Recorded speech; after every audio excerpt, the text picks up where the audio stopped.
आज का सत्संग भक्ति विचार चैप्टर नंबर 1 सीरियल नंबर 78 से लिया गया है, जिसमें कहा गया है कि हमें प्रभु का दास बनकर अपना जीवन व्यतीत करना चाहिए।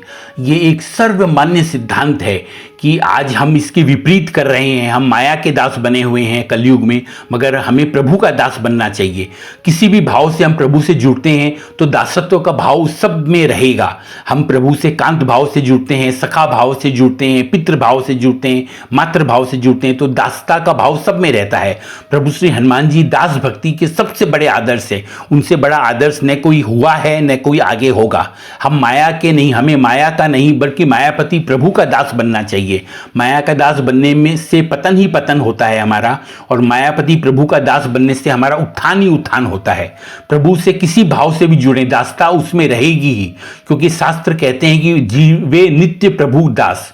जीव नित्य प्रभु का दास सदा से रहा है।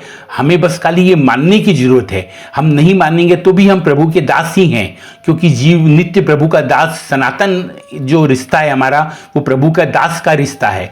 प्रभु का दास बनने से में और प्रभु का दास बनकर अपने मन को स्वीकार करने में और प्रभु को अपना मालिक मानने में परम लाभ है। लाभ ही लाभ है। जैसे सब जिम्मेवारी मालिक की होती है, दास की को तो सिर्फ ईमानदारी से अपनी सेवा देनी होती है, वैसे ही जब हम प्रभु के दास, प्रभु को मालिक बना लेते हैं, प्रभु के दास बन जाते हैं, तो पूरी जिम्मेवारी हमारी प्रभु की हो जाती है। प्रभु हमारे रथ की बागडोर संभाल लेते हैं, जैसे उन्होंने अर्जुन जी की संभाली थी। मानव जीवन में इससे बड़ी कोई उपलब्धि नहीं कि हमारे जीवन रथ की बागडोर प्रभु के श्री हाथों में हो जाए। इससे बड़ी कोई उपलब्धि नहीं है। तो हमें प्रभु का दास बन के प्रभु की सेवा में नियुक्त रहना चाहिए।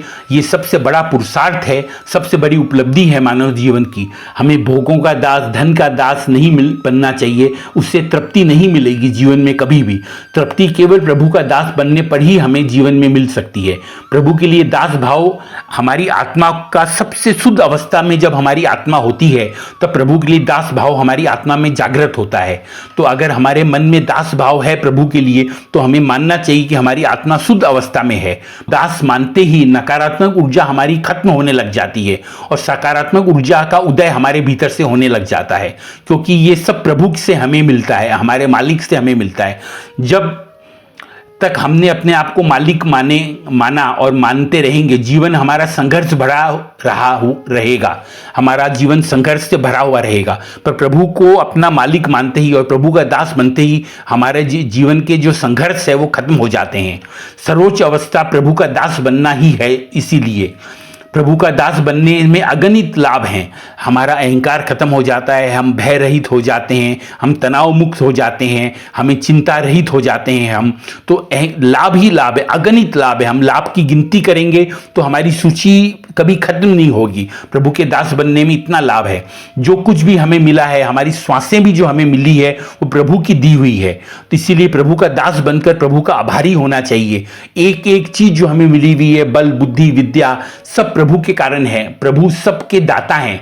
तो प्रभु का दास बनकर हमको कृतज्ञ होना चाहिए प्रभु का, कि आपने इतना दिया। अगली सांस भी हम जी रहे हैं, एक नई सुबह हम देख रहे हैं, ये सब प्रभु की कृपा के कारण देख रहे हैं। तो दास भाव स्वीकार करना चाहिए और प्रभु को अपना मालिक मानना चाहिए और प्रभु का दास बनकर अपना जीवन व्यतीत करना चाहिए। इसी में मानव जीवन की सफलता है, मानव जीवन का परम लाभ है और मानव जीवन की ये सर्वोच्च उपलब्धि है।